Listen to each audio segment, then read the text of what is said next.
అందరికీ నమస్కారం. ఈరోజు కథ. రమ్య, ఎక్కడికి వెళ్తున్నావు? ఇప్పుడే వస్తానమ్మా. ఎక్కడికి వెళ్తున్నావో చెప్పు రమ్య.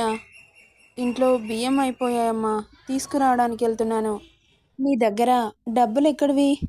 షాప్ ఓనర్ నా ఫ్రెండ్ వాళ్ళ అమ్మే కదమ్మా. డబ్బులు తర్వాత ఇస్తాను అని తీసుకొస్తాను. అలా చెబితే ఇస్తారా? ఎందుకు ఇవ్వరు?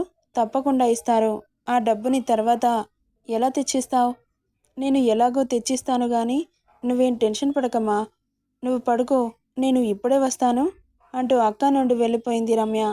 తనకి 15 సంవత్సరాలుంటాయి. చాలా పేద కుటుంబం. ఇంట్లో తన తల్లి, ఆమె ఇద్దరే ఉంటారు. తండ్రి ఆమె చిన్నప్పుడే చనిపోయాడు. రమ్య తల్లికి ఆరోగ్యం బాగుండదు. తల్లికి తెలియకుండా ఇళ్లలో పనిచేసే తనకి ట్రీట్మెంట్ ఇప్పిస్తుంది. తెలిస్తే తల్లి బాధపడుతుందని ఏదో ఒక సాకు చెప్పుకుంటూ వస్తోంది. రమ్య, అమ్మగారు అంటూ లోపలికి వచ్చింది. వచ్చేసావా? అయ్యగారు నీకోసం చాలాసేపటి నుండి వెయిట్ చేస్తున్నారు, వెళ్ళు త్వరగా అన్నది ఆ ఇంటి యజమాని తల్లి.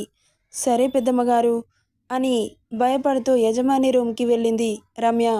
ఆగు అన్నది ఆ ముసలావిడ. ఏంటి పెద్దమ్మగారు? ఏంటి అంత భయపడుతూ వెళ్తున్నావు? వాడికి పాలు తీసుకొనెళ్ళు, రోజు బొట్టు పెట్టి చెప్పాలా అంటూ అరిచింది. ఇక త్వరగా కిచెన్లోకి వెళ్ళి పాలు మరిగించి గ్లాస్లో పోసుకొని ఆ రూమ్ వైపు అడుగులు కష్టంగా పడుతున్నాయి. త్వరగా వెళ్ళు అంటూ గదిమింది. సరే అంటూ లోపలికి వెళ్ళింది రమ్య. లోపలికి వెళ్ళిన తనకి యజమాని ఆరాం కుర్చీలో కూర్చొని ఫోన్లో వీడియోలు చూస్తూ కనిపించాడు. పాల గ్లాస్ పక్కన పెట్టి చేతులు నలుపుకుంటూ బెదిరి చూపులు చూస్తూ నిలబడింది రమ్య. మధ్య వయసున్న యజమాని ఆమె వచ్చిన అలికిడి వినిపిస్తుంటే కన్నింగ్ స్మైల్ ఇస్తూ ఆమెను చూసి ఇలా రా అన్నట్లు సైగ చేశాడు. డోర్ వేసి ఒక్కో అడుగు వేస్తూ దగ్గరికెళ్ళింది. ఆమెను తొడ మీద కూర్చోబెట్టుకొని అతను చూసే వీడియోస్ని ఆమెకు చూపిస్తున్నాడు. వాటిని చూసిన రమ్యకి ముందు నచ్చకపోయినా తర్వాత ఆమెలోనూ హార్మోన్స్ ఉంటాయిగా, ఆమెలో ఆ వీడియోల ప్రభావం ఆమె బ్రెయిన్ మీద పడుతోంది. మెల్లగా రమ్యకి కూడా ఫీలింగ్స్ రావడం మొదలయ్యాయి. వీడియోలని చూపిస్తూ ఆమె శరీర భాగాలని తడుముతున్నాడు. ఆ వీడియోల ప్రభావం వల్లనో ఆమె అతనికి సహకరిస్తోంది. ఆమె బట్టలు విప్పేసి ఆమెను బెడ్ మీద పడుకోబెట్టాడు. అబ్బా, ఇంత టైట్గా ఉంది. రోజు నాకు స్వర్గాన్ని చూపించు, నీ పేదరికం దూరం చేస్తాను అన్నాడు. అతడు రమ్యకి వాళ్ళమ్మ ట్రీట్మెంట్ కోసం ఏం చేయాలో అర్థం కాక వాడికి లొంగిపోతూ ఉంది. ఇక చాలా అయ్యగారు, నాకు నొప్పిగా ఉంది అంటూ ఏడుస్తూ ఉంది. ఇంకా ఎంతసేపు రమ్య, అయిపోవచ్చింది. కొద్దిసేపు ఓపిక పట్టు. దయచేసి నన్ను వదిలిపెట్టండి.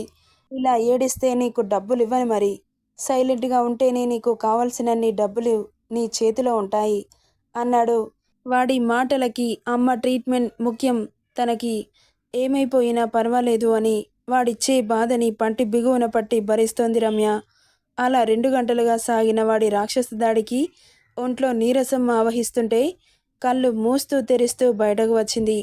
అక్కడి నుండి డబ్బుల కట్టను తీసుకుని వెళ్తున్న రమ్యని చూసి, ఒసేయ్ రమ్య, ఇలా రావే అని పిలిచింది ఆ పెద్దావిడ. అమ్మగారు అని చిన్నగా అంటూ వెనక్కి తిరిగి చూసింది రమ్య. ఎక్కడికి వెళ్తున్నావే? ఇంట్లో పనులు ఎవడు చేస్తాడే?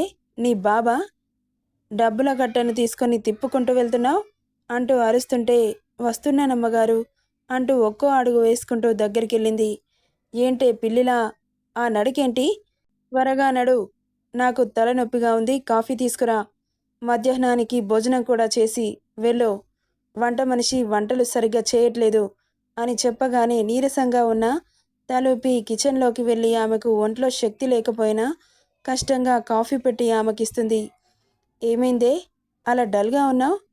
రోజు అలవాటేగా, కొత్తగా జరిగినట్లు అలా ఉన్నావేంటి అంటూ కసిరింది ఆ పెద్దావిడ. ఏం మాట్లాడలేదు రమ్య. ఇక ఇంట్లో పనులన్నీ మెల్లగా చేసి అమ్మకి కాస్త అన్నం తీసుకెళ్దామని బాక్స్లో పెట్టుకుని బయటకు వస్తుండగా, ఏయ్, ఏంటి అది? డబ్బులు కట్టలు కట్టలు ఇచ్చాడు, అవి తీసుకున్నదేగాక ఇంట్లో నుండి ఇది కూడా తీసుకెళ్తున్నావా? అక్కడ పెట్టేసెళ్ళు అంటూ కసిరింది. తీసుకెళ్ళనివ్వమ్మా అంటూ వచ్చాడు కొడుకు. ఇక మాట్లాడలేదు రమ్య. అమ్మకి బాక్స్ తీసుకొని గబగబా వెళ్ళిపోయింది అక్కడి నుండి. ఏమైందమ్మా? షాప్‌కి వెళ్ళొస్తానని చెప్పి ఇంత ఆలస్యంగా వచ్చావు? ఎక్కడికెళ్ళావు? అని అడుగుతున్న తల్లికి ఏం చెప్పాలో తెలియక, అది అమ్మా, బియ్యం కొనుక్కుందామని వెళ్ళాను కానీ, బియ్యం తీసుకెళ్తున్నావు కానీ డబ్బులు ఇవ్వలేదు అని వాళ్ళింట్లో ఉన్న మిగిలిపోయిన అన్నం ఈ బాక్స్‌లో పెట్టి ఇచ్చింది మా ఫ్రెండ్. డబ్బులిస్తున్నావు కదమ్మా! అలా ఎందుకంది? ఏమో కానీ ముందు తినమ్మా అంటూ తెచ్చిన ఫుడ్‌ని ప్లేట్‌లో పెట్టి అమ్మ చేతికి అందించింది. తను కలిపి కూతురు నోట్లో పెట్టింది. కళ్ళల్లో నీళ్లు తిరిగాయి రమ్యకి. నేను చేస్తున్న ఈ పాపిష్టి పని తెలిస్తే అమ్మకి గుండె పగిలిపోతుందేమో! కానీ ఏం చేయను? అమ్మ ఆరోగ్యం నయం అవ్వాలంటే చెయ్యక తప్పదు అనుకుంటూ ఆ రోజు తల్లిని హాస్పిటల్‌కి తీసుకెళ్ళింది. డాక్టర్ స్కానింగ్ చేసి మెడిసిన్ రాసిచ్చాడు. వచ్చేటప్పుడు ఇంట్లోకి సరుకులు కూడా తీసుకొచ్చింది. రమ్య, ఇదంతా డబ్బు నీకు ఎక్కడి నుండి వచ్చింది? అడిగింది. ఏం చెప్పాలో అర్థం కాలేదు. అమ్మా, నీ దగ్గర ఒక విషయం దాచాను. చెబితే బాధపడతావని చెప్పలేదమ్మా. ఏం నిజం? అనింది కంగారుగా. నేను జమీందారి ఇంట్లో పనిచేస్తున్నానమ్మా. అందుకే నాకు ఇంత డబ్బిచ్చారు. నువ్వేం మాట్లాడుతున్నావు తల్లి? అందుకే రోజు పొద్దున సాయంత్రం బయటకెళ్తున్నావా? అవునమ్మా. పొద్దున ఇంటి పనులు వంట చేయాలి. రాత్రికి వంట చేస్తే నెలకు 10,000 ఇస్తానన్నారు. అందుకే వెళ్తున్నాను. నీ ఆరోగ్యం కూడా బావుండట్లేదు కదా! చెయ్యక తప్పట్లేదమ్మా అనింది రమ్య. రమ్య అప్పుడప్పుడు కూలి పనికి వెళ్ళి ఇంట్లోకి వస్తువులకు తీసుకొచ్చేది. ఆ డబ్బులు సరిపోవట్లేదని ఒకరోజు జమీందారి ఇంటికి పని కోసం వెళ్ళింది. జమీందారి రమ్య నిస్సహాయతను చూసి ఆమె మీద కన్నేశాడు.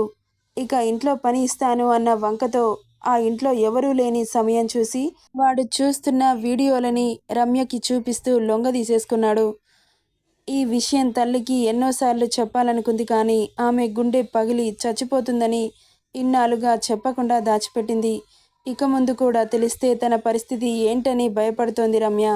కానీ తల్లి ఆరోగ్యం మెరుగుపడితే తన జీవితం ఎలా పోయినా పర్వాలేదని గట్టిగా నిశ్చయించుకుంది.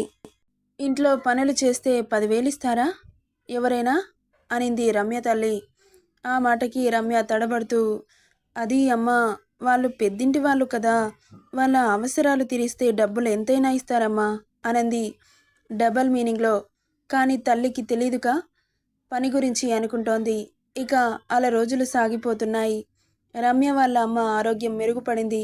తను కూడా చిన్నగా కూలి పనికెళ్ళడం మొదలుపెట్టింది. ఇప్పటి వరకు నా ఆరోగ్యం గురించి ఆలోచించి నీ చదువుని మధ్యలోనే ఆపేశావు. నేను పని చేస్తాను, నువ్వు స్కూల్‌కెళ్ళమ్మా అనింది. తల్లి మాటలకి ఒక్కసారిగా షాక్ అయింది రమ్య. ఏంటమ్మా అలా టెన్షన్ పడుతున్నావు? అది అమ్మా, నాకు చదువుకోవడం ఇంట్రెస్ట్ లేదు. మనమిద్దరం ఇలా కష్టపడితే ఒక ఇల్లు కొనుక్కుంటాం కదా! స్కూల్‌కి వెళ్తే చాలా ఖర్చవుతుంది. మళ్ళీ నీ ఆరోగ్యం దెబ్బతింటుంది. అది నాకిష్టం లేదమ్మా అని తల్లికి ఏదో ఒకటి సర్ది చెప్పుకుంటూ వచ్చింది. రోజు జమీందారింటికి మాత్రం వెళ్ళేది రమ్య. అలా కొన్ని రోజులకి రమ్య ప్రవర్తనలో మార్పు గమనిస్తూ వచ్చింది రమ్య తల్లి. ఏమైందమ్మా అలా దిగులుగా చాలా నీరసంగా ఉంటున్నావు? నాతో కూడా ఏం మాట్లాడట్లేదు? ఏం లేదమ్మా. నాకు ఒంట్లో సరిగ్గా ఉండడం లేదు. అయ్యో, హాస్పిటల్‌కి వెళ్దామా? పర్వాలేదమ్మా. 2 రోజులు రెస్ట్ తీసుకుంటే తగ్గిపోతుంది. సరే అంటూ రోజు తను కూలి పనికి పోయేది. రమ్య జమీందారింటికి పోవడం మాత్రం మానట్లేదు. అలా కొన్ని రోజులకి ఆమె పొట్ట పెరగడం గమనించింది రమ్య తల్లి. ఒంట్లో బావుండట్లేదా రమ్య? ఆ పొట్టెందుకు అలా పెరుగుతుంది? అంటున్న తల్లి మాటలకి, ఏమో అమ్మా, నాకు తెలీదు. ఈ మధ్యలో ఇద్దరం కష్టపడుతుండగా బాగా తిని అలా లావెక్కుతున్నానేమో అనింది రమ్య. ఆమె సమాధానంకి నిజమే అనిపించింది కానీ అలా నెలలు గడుస్తున్న కొద్దీ పొట్ట మాత్రం తగ్గట్లేదు. ఇంకా పెరుగుతూనే వస్తోంది. అలా ఒకరోజు చాలా రోజుల నుండి ఆమెకు పీరియడ్స్ కూడా రావట్లేదు అని గమనించిన తల్లి ఆమెలో టెన్షన్ మొదలైంది. మొదట్లో లైట్ తీసుకున్న తనిప్పుడు మాత్రం చాలా రోజుల నుండి ఆమెకు పీరియడ్స్ రాకపోవడం, పొట్ట పెరిగిపోవడం కూతుర్ని గట్టిగా అడగాలనుకుంది. ఒకరోజు రమ్య జమీందారి ఇంటికి వెళ్ళి అప్పుడే ఇంట్లోకి వస్తుండగా రమ్య అంటూ పిలిచింది. ఏంటమ్మా, నేనొకటి అడుగుతాను, నిజం చెబుతావా? చెప్పమ్మా. నీకు నెల రాక ఎన్ని రోజులవుతుంది? 6 నెలలవుతుంది. మరి ఈ పొట్టెందుకు పెరుగుతుంది? డేట్ రావట్లేదు కదా, అందుకే పెరుగుతుందేమో. కాదు, నువ్వు అబద్ధం చెబుతున్నావు. నిజం చెప్పు రమ్య. నేనేమనను. ఎందుకంటే నువ్వు నా కోసం మాత్రమే బ్రతుకుతున్నావని నాకు తెలుసు. కానీ నువ్వు ఎవరితోనైనా అని ఆగిపోయింది. కూతుర్ని ఎలా అడగాలో అర్థం కావట్లేదు తల్లికి. తల్లి ఏం అడుగుతుందో అర్థమైన రమ్య టెన్షన్‌గా చేతులు నలుపుకుంటూ చూస్తూ ఉంది. చెప్పు రమ్య. నేనడిగిన ప్రశ్న నీకు అర్థమైందనే నాకు తెలుసు అనింది. నువ్వేం మాట్లాడుతున్నావో నాకు అర్థం కాలేదమ్మా. కూతురు మాటలకి నిజంగానే అర్థం కాలేదేమో అనుకొని నిన్నెవరైనా అసభ్యంగా ముట్టుకోవడం కానీ, అసభ్యంగా ప్రవర్తించడం కానీ చేశారా? అంటే ముద్దు పెట్టడం, నీ శరీర భాగాలను ముట్టుకోవడం అలా అనింది. తనకేం తెలీదు కావచ్చు అనుకొని. ఆ మాటకి రమ్యకి ఏం చెప్పాలో అర్థం కావట్లేదు. తల్లికి ఎందుకు డౌట్ వచ్చిందో కూడా అర్థం కాలేదు. చెప్పమ్మా, నిన్నెవరైనా అసభ్యంగా ముట్టుకున్నారా? అంటుంటే కన్నీళ్లతో ఆమెను చూసింది. కూతురు ఏడుస్తుంది అంటే ఖచ్చితంగా ఎవరో తనని పాడు చేశారు అని అర్థమవుతుంది. చెప్పమ్మా, నిన్ను నేనేమనను, చెప్పు తల్లి అని లాలనగా అడిగింది. నీ దగ్గర ఒక పెద్ద విషయాన్ని దాచానమ్మా. నన్ను ఏం చెయ్యకమ్మా. నేను నిన్ను వదిలి ఉండలేను. కేవలం నీకోసం మాత్రమే ఇలా చేయాల్సి వచ్చింది. నా మీద కోపం ఉంటే నన్ను కొట్టు తిట్టు, అంతేకాని నన్ను దూరం పెట్టకు అని ఏడుస్తుంటే కళ్ళు చిన్నవి చేసి చూసింది రమ్య తల్లి. ముందు నిజం చెప్పు. మనం ఒకరోజు ఏం లేవని రోజు మొత్తం పస్తులున్నాం. నీ ఆరోగ్యం బాగా చెడిపోయింది. తినడానికి తిండి కూడా లేకపోతే నీకేమైనా అవుతుందేమోనని భయపడి ఇళ్లల్లో పనిచేసి డబ్బులు సంపాదించాలనుకున్నాను. అలా పని కోసం జమీందారింటికి వెళ్ళాను. పొద్దున సాయంత్రం ఇంట్లో పనులు చేసి వంట చేయమని చెప్పి వెళ్ళింది ఆ పెద్దమ్మగారు. కానీ ఒకరోజు జమీందారు నేను పని చేస్తుంటే నన్ను వెనక నుండి కౌగిలించుకున్నాడు. ఒక్కసారిగా ఉలిక్కిపడి చూశాను. ఏం చేస్తున్నారయ్య గారు? వదలండి నన్ను అంటూ గింజుకుంటుంటే మరింత హత్తుకుంటూ నీకెంత డబ్బు కావాలో అంతిస్తాను, నేను చెప్పిన పని చేస్తే అన్నాడు. ఆయన ఏం చెబుతున్నాడో నాకు అర్థం కాలేదు. అయోమయంగా చూశాను అతన్ని. నీకు అర్థమయ్యేటట్లు నేను చెబుతాను. మీ అమ్మకి ఆరోగ్యం బాగాలేదు కదా, హాస్పిటల్లో చూపించడానికి ఎంత డబ్బు కావాలో నేనిస్తాను అన్నాడు. నీకు నయం అవుతుంది. మనం 3 పూటలు అన్నం తింటాం. మన పేదరికం పోయి సంతోషంగా ఉంటామని ఆయన చెప్పిన పనికి సరే అన్నాను. మీరు ఏం పని చెబితే అది చేస్తాను. నాకు మా అమ్మని హాస్పిటల్లో చూపించడానికి డబ్బు కావాలి, ఇస్తారా అయ్యగారు అని దీనంగా అడిగాను. తప్పకుండా ఇస్తాను. నాతో పాటు లోపలికి రా అంటూ నన్ను అతని రూంలోకి తీసుకెళ్ళి ఏవో వీడియోలు చూపించాడు. ఆ వీడియోలు నాకు అస్సలు నచ్చలేదు. నేను కళ్ళు మూసుకున్నాను. అవి చూడడం మంచివి కావు అని నాకు అర్థమవుతోంది. చూడు అంటూ బెదిరించాడు. అవి చూస్తున్న నాకు నా ఆలోచనలలో ఏదో అవుతోంది. అతను ఏం చేస్తే దానికి సహకరిస్తున్నాను. నన్ను ముద్దు పెట్టుకుంటూ కౌగిలించుకుంటూ నా బట్టలు విప్పేసి నన్ను ఎక్కడెక్కడో ముట్టుకుంటూ నాతో పిచ్చి పనులు చేశాడు. ఈ విషయాన్ని ఎవరికైనా చెబితే మీ అమ్మను చంపేస్తా అంటూ బెదిరించాడు. రోజు నేను చెప్పిన పని చేస్తే ఇంట్లో పనులు చేయాల్సిన పని లేదు అంటూ నాకు నెలకి 10,000 ఇస్తానన్నాడు. అందుకే ఇన్నాళ్ళు ఈ విషయం నీకు చెప్పలేదు అని చెబుతున్న కూతురు మాటలకి ఒక్కసారిగా కూతుర్ని గట్టిగా హత్తుకొని ఏడ్చేసింది. నువ్విలా ఏడవకూడదనే కదమ్మా నేను ఇంత కష్టపడింది. నీ కంట్లో నుండి నీరు నేను చూడలేకపోతున్నాను. నువ్వు ఏడవకమ్మా. అది కాదు రమ్య, ఇప్పుడు నువ్వు ప్రెగ్నెంట్. ఏం చేద్దాం? ఎవరికైనా తెలిస్తే పరువు పోతుంది. చెడిపోయిన ఆడది అని లోకం నిందిస్తుంది. ఇప్పుడు ఏం చేద్దామంటూ తలకి చేతులు పెట్టుకొని ఏడుస్తున్న తల్లి మాటలకి షాక్ అయ్యి చూస్తూ ఉంది. అప్పటి వరకు ఆమెకు తెలీదు తను ప్రెగ్నెంట్ అనే విషయం. ఇప్పుడు తెలిసేసరికి ఆమె కళ్ళ వెంట నీరు ధారగా కారిపోతున్నాయి. ఎవరిని నిందిస్తాం? తన అవసరానికి తనని వాడుకున్నారు. ఇప్పుడు వాళ్ళతో గొడవ పెట్టుకొని గెలవలేము. మనమే సైలెంట్గా ఊరుకొని మన బాధ ఏదో మనమే పడాలి అని నిశ్చయించుకొని కూతుర్ని తీసుకుని హాస్పిటల్కి బయలుదేరింది.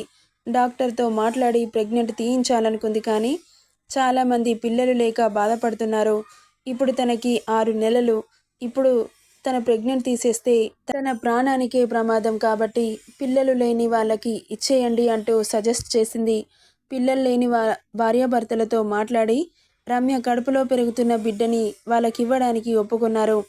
కూతురు పుట్టడంతో పాపని వాళ్ళకిచ్చేసింది రమ్య.